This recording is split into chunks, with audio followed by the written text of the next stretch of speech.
We are here today with a very good sister friend of mine, the owner and chief curator of Nubian Hueman, Miss Anika Hobbs. Hello. Thank you for having me. Of course. I'm so excited to have you here. And you are a hard woman to track down and to just sit down for a little bit because you're always doing so much. Yeah. And I'm thankful that you've carved out some time just to share a little bit about your process and how you've created this beautiful work at Nubian Hueman and all the great things that you're doing. So thank you. Thank you.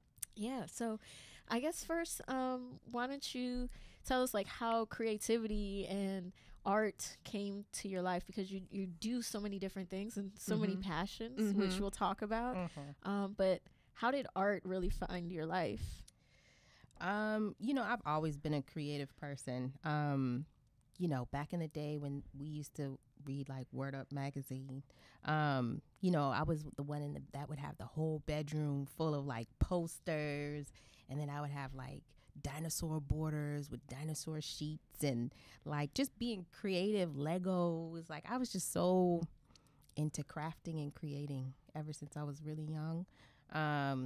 So that is something that's just always been in my heart. And then, my degree is in environmental design, which is like interior architecture. Which you can really see that reflected in Nubian Hueman in the store. That $50,000 a year paid off. So yes. It's like, but yeah, so I went to school for design, and then afterwards working with H&M, my track was pretty much the visual merchandising side. So the look of the store was what I did as my career. Yeah. So you actually, when you got out of school, you said you needed to find a job immediately. So was H&M something you wanted to do, or it just was kind of the thing that needed to pay the bills at the time? What? It was a need to pay the bills. The interesting thing is I graduated from Syracuse, and so one of their first stores was in Syracuse, and I got my whole interview outfit from there. And so I would use that outfit, to do all my post-graduation interviews. And then someone was like, well, why don't you, they're coming to Boston, which is where I'm from. Why don't you interview with them? Because my mother was like, you need to get a job fast. Like, I left school with no portfolio, no connections, none of that. I didn't know I needed that, So I really kind of left college unprepared for the real world. And so I just started working at H&M as a sales associate in one of their first stores in the U.S. And you were there with them for 15 years? 11 years. 11 years. There with 11. And in that time, like, how do you think that prepared you for... well, let me backtrack. So you're at H&M, and then what was the thing that hit you like, oh, I need to do my own thing? Because I think a lot of people, they are working for someone else, which is not a bad thing, but in their heart, they want to do something else. Right. But they don't believe in themselves, or whatever the circumstances are, they just haven't taken that step yet. So what was that thing that hit you? It was really like, I would say early on, there was like a group of us. There's 3 of us. So it was like all of us worked for H&M. We were all sales associates. One was a soror of mine. And then another one was a good friend. We're still really good friends. And we would meet like every other weekend to talk about businesses that we wanted to do. And so for some reason, I still travel a lot, but I was traveling a lot then internationally. And, I would just find like really dope stuff. Like I would go to festivals like BAM in New York. We used to go to that like every single year. And it was just like, I would find these artists that had amazing, amazing work. And then it was like next year I was like, all right, I'm going to get it from them again. And you couldn't find them. So, just being in retail, you see a lot of like, you see what the process is, especially when a company is new. So, H&M was new to the U.S. So I learned a lot of how their business worked at the time because it was so small. So, you just see a lot of like buying, selling. They bought that shirt for like $4 and now it's like $29.99. And I'm just like, why can't we do this? Like it shouldn't be that I can come to H&M and I can find a black skirt any day, a white shirt any day.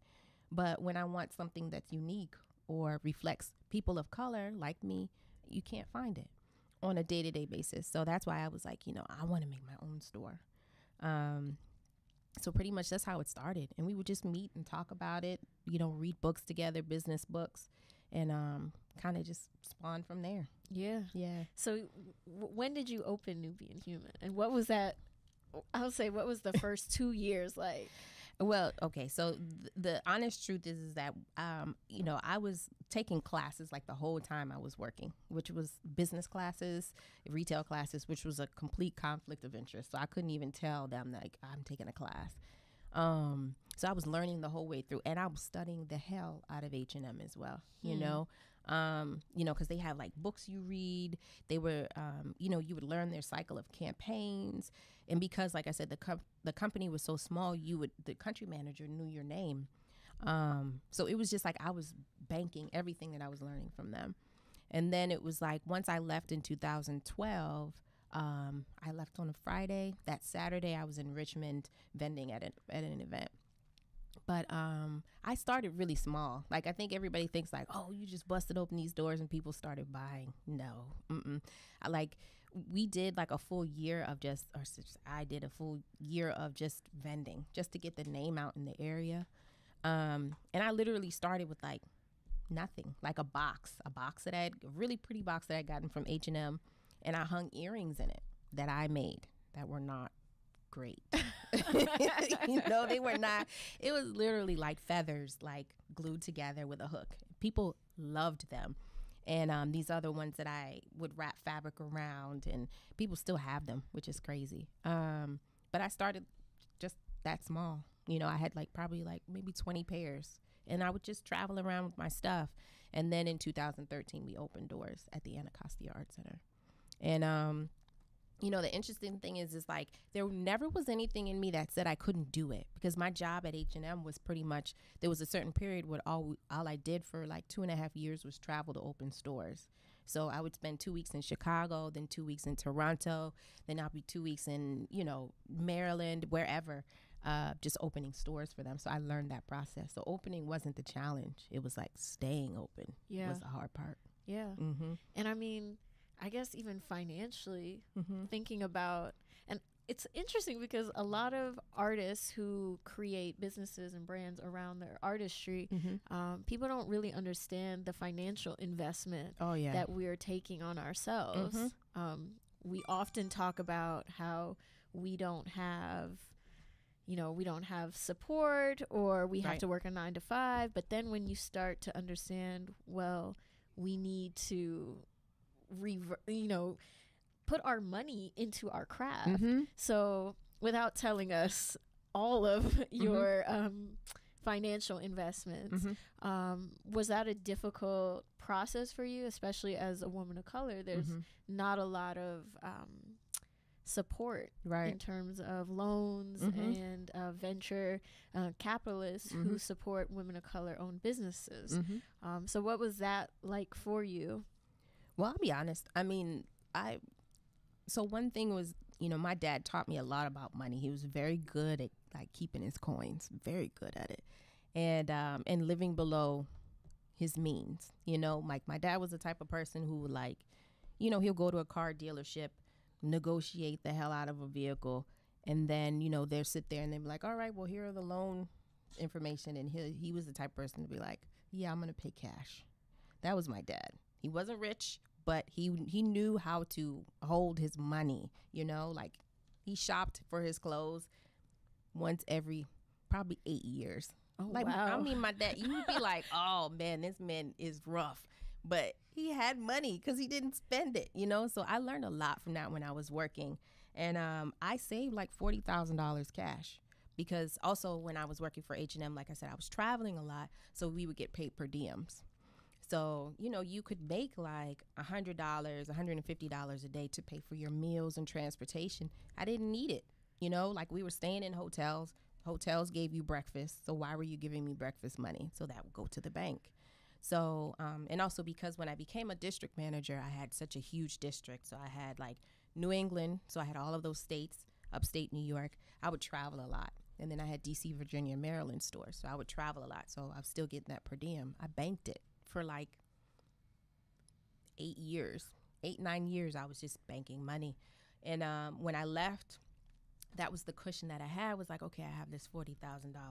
The thing you don't realize is that once you buy inventory, like money goes like that, you know? So it's like, it looks really cool, but it's like, man, I thought I had all this money, you know? And then that $40,000 was supposed to live too. So the challenge was, all right, now that I've made it, how do I flip it? You know, like, how do I hustle this so this actually becomes like a viable business? So that was the really hard part, you know, valuing what you have, valuing your business, your product, so that you're actually making like real profit. But yeah, I mean, even to do the Black Love experience, a lot of people don't realize this is our 6th year. Like, Nubian Hueman, which is pretty much me, puts the money behind it, you know? So whatever we make through the holidays, that's the money that I have to bank into, you know, an event that's happening in February or March. And so, yeah, I'm not like, you know, coming home with big paychecks, you know, like I went to the Social Security office for something, and the guy was like, what happened to your money? Because, you know, I stopped paying into Social Security. And I was like, he's like, you should have kept that job you had. And I was like, damn, thanks. I mean, that's a real, I mean, that's just real. But I wake up happy. I wake up happy because my first energy is to my purpose.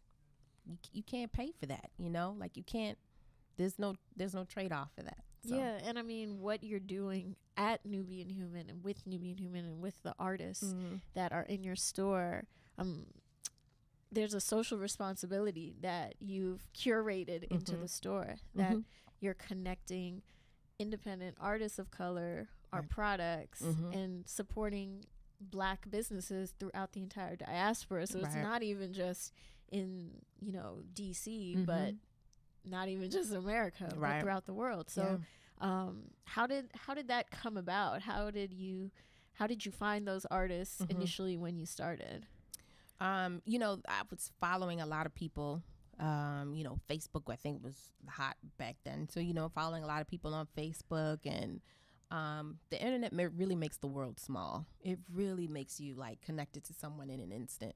So I would just reach out to people and just be like, how can I buy your stuff? You know, I didn't really know anything about a line sheet so much. And, you know, all of that goes into it. I learned that as I went. But, yeah, I would just reach out to people that I thought was really cool. So, like, you know, luckily, Cecily from Simply Cecily, she's here in DC. She was somebody that I met before I even opened the doors. Like, I saw her designs and I was like, I want you in my store that doesn't exist yet. And she was like, okay, you know, and she's, you know, she's been awesome the whole way through. Tina Labandi, she's actually in London. And, you know, they just trusted. I don't know. They just trusted my vision, I guess, you know. Yeah, so we worked with like Njema Helena, who was out of Kenya. They actually came when we opened the store. So it was actually a really, really great time. Yeah, and I think similar in my space, because our products are in your store as well, our Kaolu books. I think it's important for Black and brown people to understand that, you know, yes, we can create products, but also knowing how the distribution works, and knowing, you know, like what you're doing, that there are all these artists out here that have great products, but we don't have a place to sell them. Right. So what would you say to a piece of advice or some encouragement to, you know, someone who may not necessarily open their own store, but want to break into a space that they feel unsure about, or just create their own business? Right. One of my biggest things is to just start. I didn't have all the answers, and I still don't, you know, but I started with something. I started with something so small, probably wasn't even more than like, you know, $40 worth of materials, but I started. Like, that was all that you need, is just that little opening, and then just take it, you know, and having the faith of believing in it is something that even when you feel like maybe everybody doesn't believe in it or see it, I think that's, you know, really important to be steadfast in your belief. But just starting is something, the world has you to think that now you have to listen to all these podcasts and take all these online courses and get an MBA and everything to get it going. And you don't. And you'll learn as you go, because there's so many things that like I have in my business plan.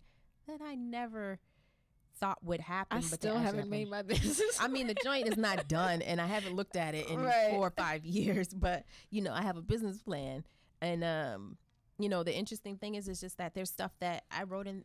There's stuff that has happened that I wouldn't have been able to write in there had I just not went and done it. Yeah, yeah, that's great. So tell me more about the Black Love experience. How did that come about? And you guys are getting ready for your upcoming one in March 23rd. Yeah. So it started in 2014. So we were actually open for about just a few months, 3-4 months. And I always knew in retail, February is the slowest selling month. You're out, everybody's doing taxes, everybody's done for the holidays, it's cold. So it's just always been really slow. And I was like, oh man, we need to do something.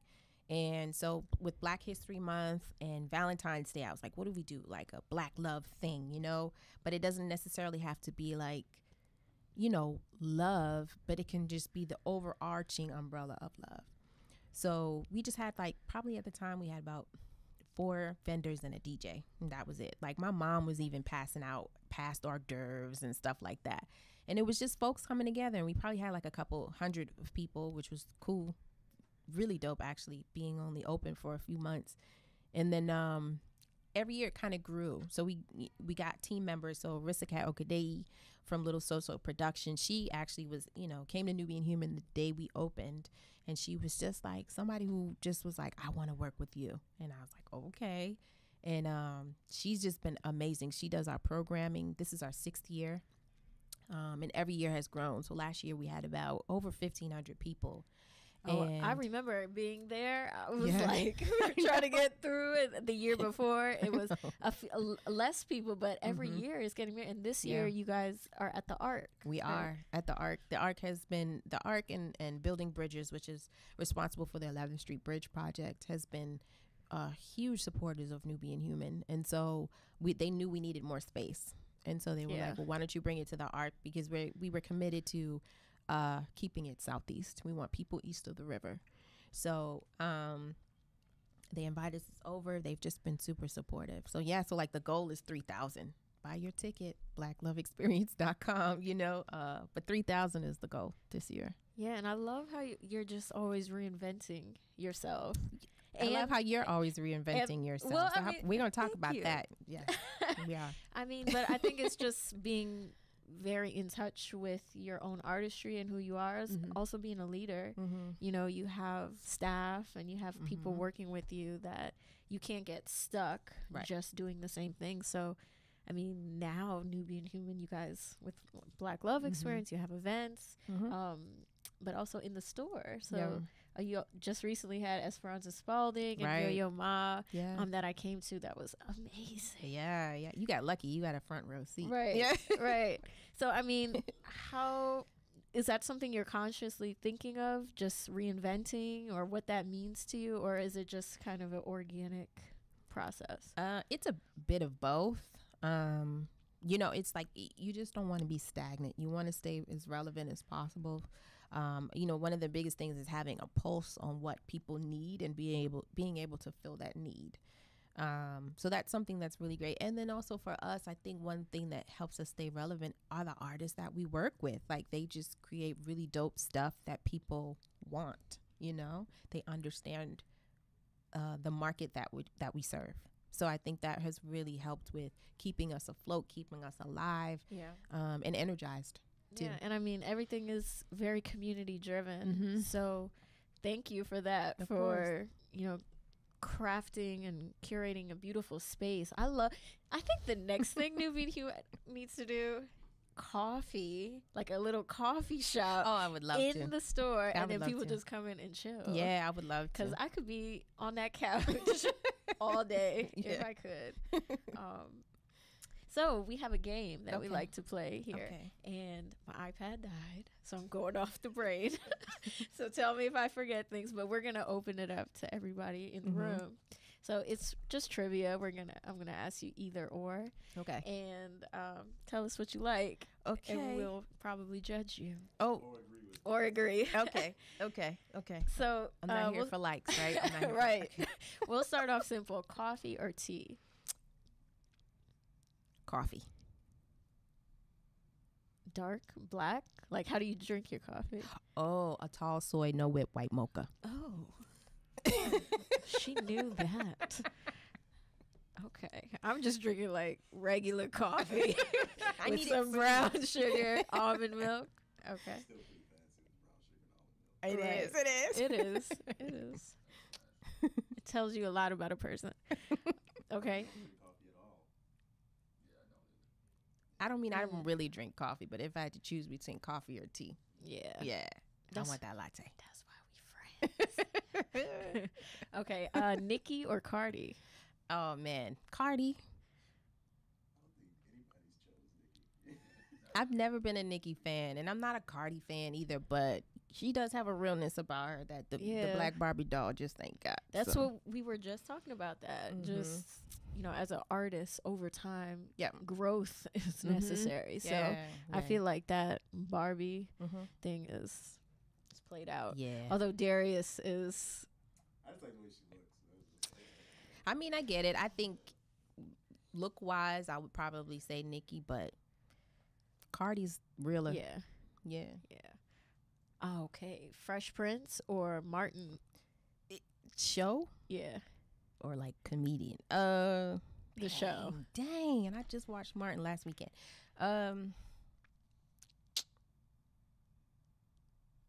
It's a hard one. It is. Oh my goodness. I would have to say, I'm going to say Martin. Because Martin came out first, I think. You know, Martin paved the way. Yeah. So. And I didn't realize how much he's done for other comedians. Yeah. You know, how many other comedians he's put on. So I'm missing some. My Jay-Z or Kanye. Like creatively, lyrically, like whatever that means. Whole package. Yeah. Shoot. New Kanye, old Kanye. Current Kanye. Current Kanye. Jay-Z. Yeah. If you said old Kanye, I would say probably Kanye. I mean, I like Jay-Z a lot, but Kanye, like, all together as a creative, he's a beast. Yeah. Old Kanye. Old. Not new programmed Kanye. Are you a morning person or a night owl? Night owl. Really? Give me the night. I was expecting you to be a morning person. No. I mean, I wake up, but I hope. It's a struggle, but I can stay up till 3 like it's nothing. Okay. Okay. Yeah, I switch back and forth. All right. Wine or liquor? Oh, liquor. I mean, I drink wine because less liquor, but I enjoy coconut rum a lot. Dark or light? We want to know the truth, Anika. I would say light. Like Ray and Nephew is a good friend of mine. You know, on a good trip, Ray and Nephew, we go back. You know. Okay. Give me some Jamaican rum any day. Oh, that's a good one. Trinidad or Jamaica? Make sure you say the right thing. Well, now, I haven't been to Trinidad yet. Okay. Well, the invitation is on the table. Oh God. Okay. All right. So Jamaica. Jamaica. Yeah, I guess Jamaica. Yeah. Trinidad is on the list though. Awesome. Anika, thank you so much. Oh man, that's it. I was ready for 49 more questions. Oh, you want more? I'm just kidding. You have more.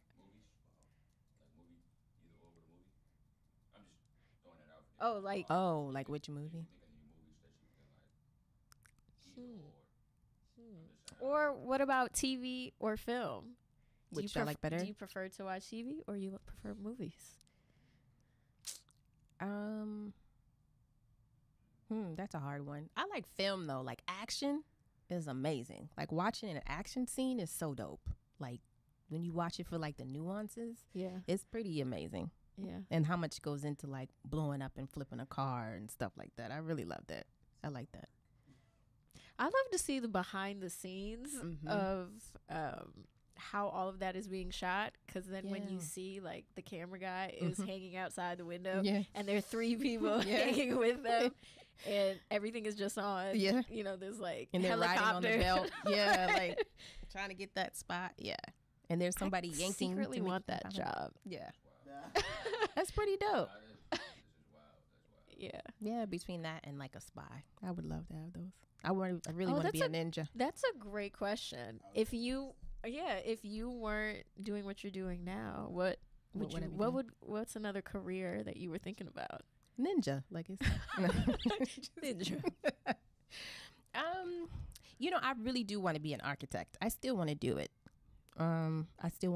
Like I made a portfolio once I graduated for myself, not for anything else. And I still want to create space. Yeah. Yeah. Well, I think you're on the way. Yeah, I hope so. And you've already done, in my mind, I think you've already created some beautiful spaces. Thank you. So thank you for all that work. Yeah. And it's not easy. And I think I'm also one person that has looked up to you too. Like, wow, how did she do all this? You know what's crazy is that I look up to you. Like, for real. So everybody's supposed to go, oh, but seriously, like, one thing I think you might have asked was,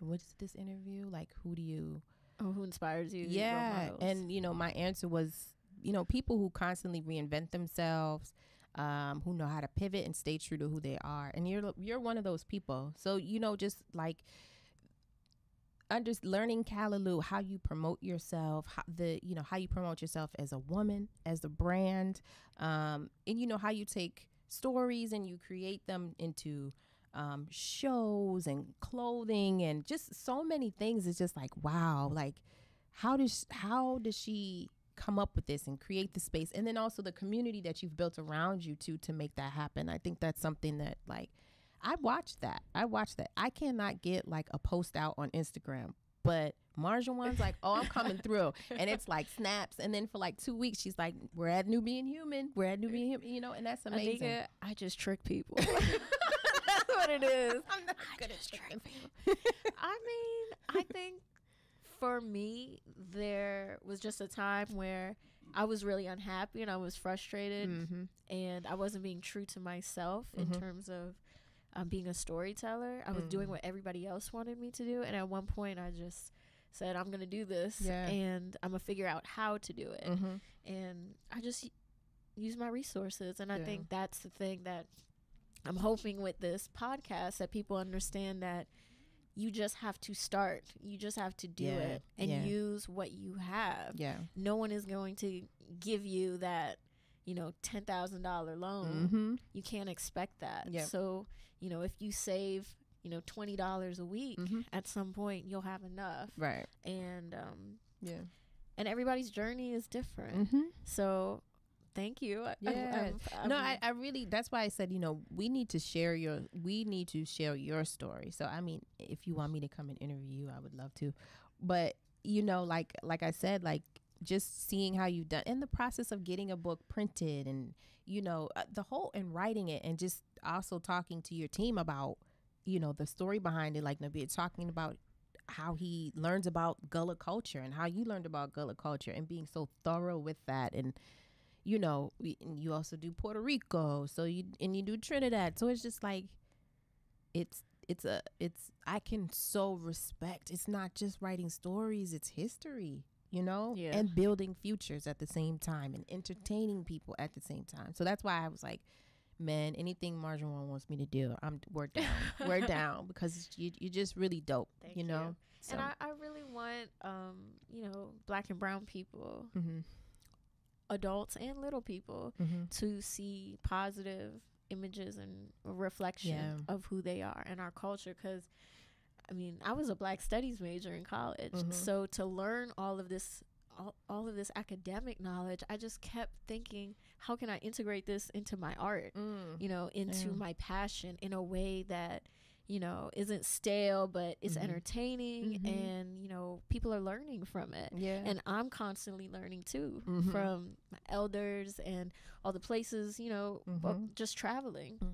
So similar to Nubian Hueman, using the artists that you work with, like you get that inspiration from them. So I think it's reciprocal. Yeah. You know what I mean? Yeah. And the beautiful thing is that we could keep doing this, you know, as we get older and, you know, figuring out life, you know, from now a lot of my friends that I started, you know, even girls with, I started that in grad school just to see, we're about to release a film of it soon, and you know where we were as artists 9 years ago when we started that, and now some of us have families, some of us have, you know, have moved on to bigger jobs, and you know, it's just amazing to see how art can really impact, you know, yourself, your community, and really art that has a message, you know what I mean? Yeah, so purpose is important.